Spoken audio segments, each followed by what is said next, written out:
If you're trying to quit smoking, vaping is not the way to go about it, according to new guidelines by the Canadian Task Force for Preventative Health Care.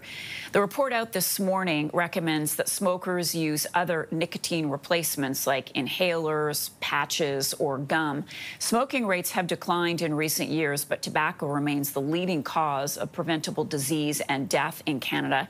Joining me now is Dr. Shawn Aaron, respirologist at the Ottawa Hospital. Doctor, good morning. Glad you could be with us. So, what's your takeaway from this report saying vaping should be avoided when trying to quit smoking? It's a thing I hear a lot of people saying that they're going to do if they're trying to quit the habit.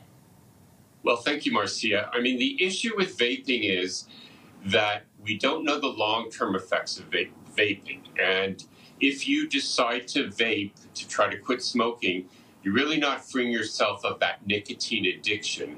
And so many people who quit smoking and then take up vaping will vape for many years.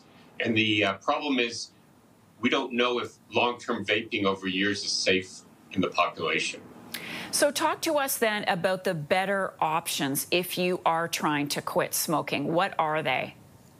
Well, the best options are combination options. So something like pharmacotherapy combined with counseling.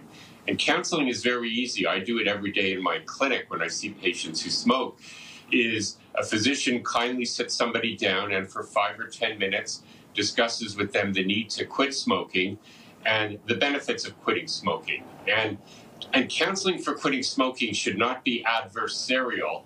Doctors and healthcare professionals should be supporting the patient and should recognize that the patient has a physical addiction and needs help to quit. When you combine that counseling with a well-established pharmacotherapy to help people quit, then that works even better.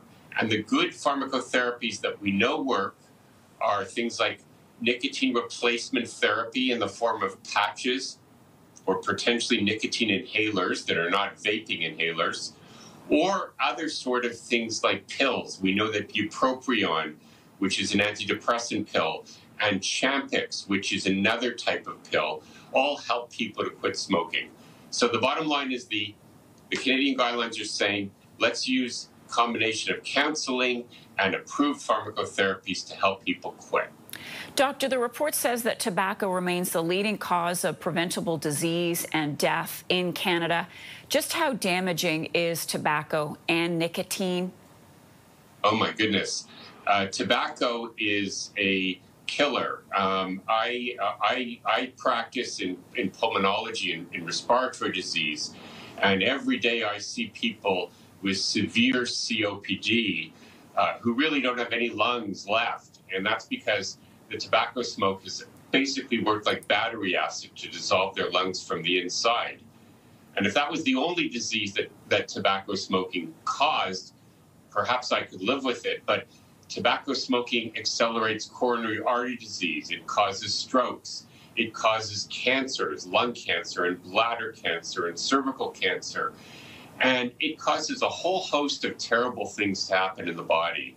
So, I mean, I can't say strongly enough how important it is for people, for Canadians, to try to quit if they're addicted to tobacco smoking.